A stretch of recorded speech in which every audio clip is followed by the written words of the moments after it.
The defense attorneys from popular Netflix documentaries Making a Murderer and The Staircase were in Glenside, Pennsylvania as part of their speaking tour. Jerry Buting from Making a Murderer and David Rudolf from The Staircase are currently on a tour of the United States speaking about criminal justice reform. The respective documentaries brought a lot of awareness to the flaws of the American justice system and got many fans advocating for change. Buting and Rudolph are now at the forefront of the discussion as they are making their rounds on a new speaking tour. I had the opportunity to sit down with them prior to their appearance at the Keswick Theater in Glenside. When were you fully aware of the documentaries being made about respective cases?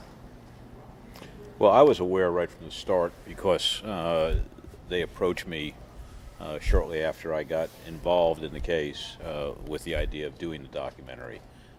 So for me, it was really early on in the case. From my standpoint, it was different because Dean and I were hired to take over representation about 4 months after the case had already been charged. And the student filmmakers, which is what they were, had already been there for about 4 months, recording court appearances, talking to the family, and all of that. So it was already operational by the time we got it. And you guys liked the idea at first of both of the documentaries? Well, no. I mean, I was not in favor of it at first. I was concerned about attorney-client privilege issues, and I set forth a number of conditions that they were going to have to agree to before I would allow the documentary to be made. Right. And so, Jerry, have you watched the second part of the Netflix series? Yes. And what was your impression of that? What was your impression of Kathleen Zellner? And I know you're not directly involved with the case anymore, but you're probably still following it, I'm assuming. Sure. I thought it was well done. It's the film producers have sort of captured the major theme of this second season, or part two, whatever you want to call it, is post-conviction and the challenges of defending somebody after trial versus before trial.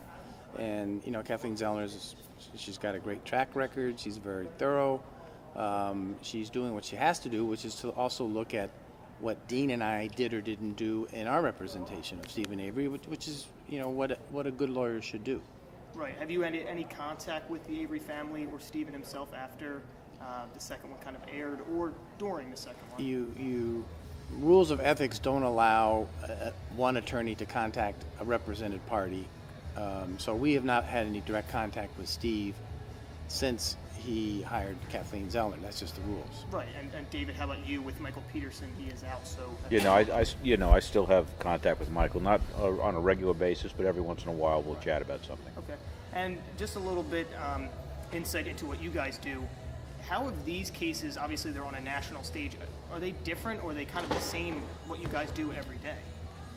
Well, each case is different, and for me, the Peterson case was particularly complex because of all the evidence that didn't relate directly to the case that was introduced. But every murder case has its complexities. Every murder case has its unusual features, and so it wasn't out of the ordinary, but it was probably among the more complicated cases I've done.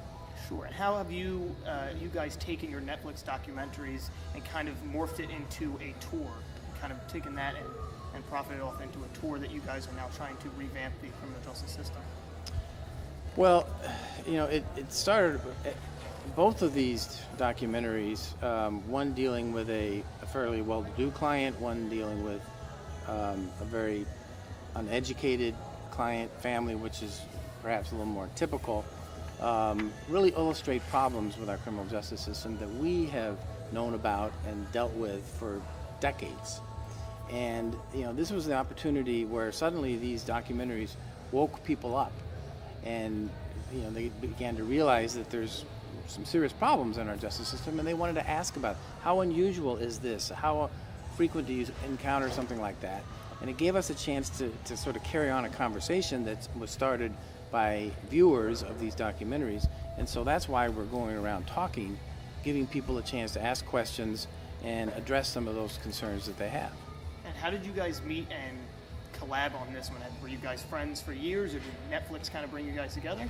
No, law school brought us together because I was Jerry's clinical professor when he was in law school at UNC. Oh, okay. So we've known each other for quite some time. And we've kept in touch over the years, and I, in fact, knew that when Staircase was coming out, originally back in 2004, 2005, and watched it myself because I knew David, even though you couldn't stream it back then. You had to do mail order DVDs from I Netflix. remember that. I'm young, but I do remember that. Yeah. My parents did that one.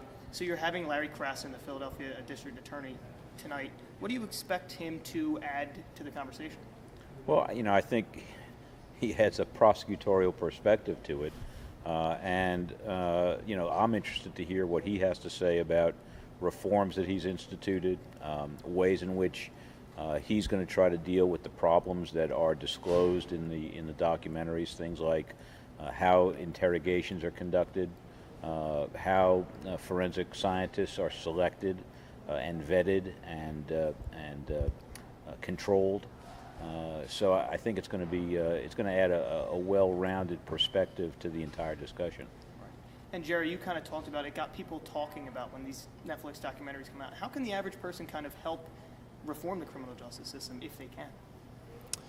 Well, there are a lot of things that they can do, and actually I talk about them in my book. Towards the end there's some very difficult things that need to be done that are going to take a long time and not happen overnight, but there's some simpler things that people can do, like voting in the local elections, caring and understanding who you're voting for prosecutor, for sheriff, for judge, if it's an elected judge state, and sitting on juries when you're asked and called to, and if it's a case that you really can't be fair about because it just cuts to something in your background or close friend who may have been assaulted, and you can't sit. You need to be honest with the judge and the parties about that, and really apply the burden of proof and the presumption of innocence to every case. And have the documentaries, or maybe your speaking tour, have they responded well to the criminal justice system? Do you know of anybody, any lawyers, anybody higher up, judges that have kind of seen you guys and heard you advocate for criminal justice reform? Well, for sure, people have learned a lot from watching the documentaries, and I've been contacted by judges, appellate judges, who have asked me to come into their chambers and actually talk about the Staircase and what it shows. And I think the more people who watch it, the more impact it will have. So I don't think there's any doubt that these sorts of documentaries have a very positive effect on criminal justice issues going forward. And I know Jerry shares that view. Absolutely. And Making a Murderer is actually taught as a course in law schools. As all is over the place. Staircase. There you go. So, you could do a whole semester-long course, pointing out the various issues that are raised in these documentaries. And they've also spurred some legislative changes in Illinois and in California, and some other smaller jurisdictions like the city of Seattle, where they now ban interrogations of juveniles without a lawyer present because of what's shown about what happened to Brendan Dassey, who was 16 years old at the time of his interrogation. So Right. There definitely is, they're having an impact, I think a good impact. What do you say to, of course, obviously when you're doing anything good, there's going to be some haters. I watched both documentaries. It looked like from my side, or from my perspective, that both sides were talked about. But you still get a lot of haters that sit there and they say, oh, it was only one-sided. What do you kind of say to that? I haven't actually had a lot of haters contact me, so I haven't had to deal with that very much. But the bottom line is there's always, there's hundreds of hours of film, and you can't show everything. And the real question is it a fair representation of the important evidence in the case? And speaking for the Staircase, I can definitely say it is a fair representation. They showed the Germany evidence, they showed the bisexuality evidence, they showed the blood evidence. Those were the three major legs of the prosecution's case. Was there other stuff that the prosecution indicated or put forward that isn't in the documentary? Sure. Same thing with our evidence. There's pieces of our evidence that never made it into the documentary, but overall, it's a fair representation and summary of the cases. Right, because if you didn't, you would be sitting there for hours. You have to put the most, from both sides, the most important evidence. Exactly. Jerry, do you have anything to add about Well, Making that? a Murder, did because the former special prosecutor Ken Kratz started giving interviews shortly after it came out, claiming that there was all this powerful prosecution evidence left out of it and how biased it was, when it really wasn't true. I mean, that just simply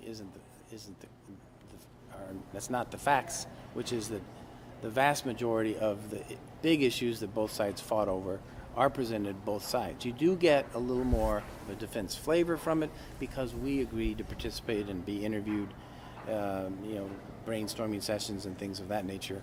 But the prosecution was given the very same opportunity. And now that they don't like it, it's sour grapes. Some of the complaints. Have you read Kratz's book? I have. You have?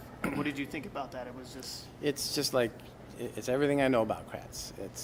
He shades the facts or absolutely misleads the readers about the facts, and really doesn't go into any depth about any of the real evidence in the case other than 2 or 3 little pieces. Right. And do you think that in a point, because Manitowoc Police was not supposed to be on the property, do you think that in this country, maybe cops need to be trained a little better to go in and preserve evidence? Because murders aren't happening in Manitowoc like they're happening in New York, Philadelphia, Chicago, those kinds of big things. Do you think those cops were ill-minded, or do you think that they knew what they were doing? Any police officer knows when your county executive tells you that we have a conflict of interest, you should not be touching any evidence or any place where there could be evidence. And yet they chose to. They volunteered to. The people who were most directly involved in his civil lawsuit volunteered to search Stephen Avery's home. So that was not just a lack of training.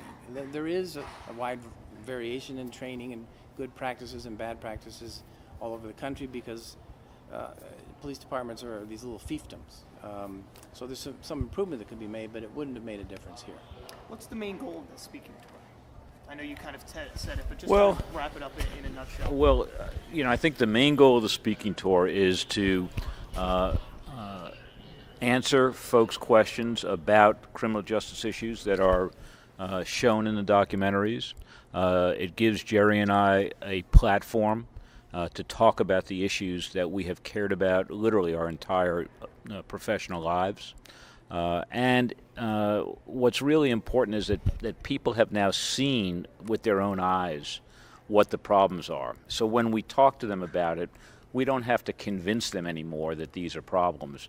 We can sort of go right to what are the solutions and what can they do as jurors and as citizens to make sure that these sorts of problems don't infect other trials.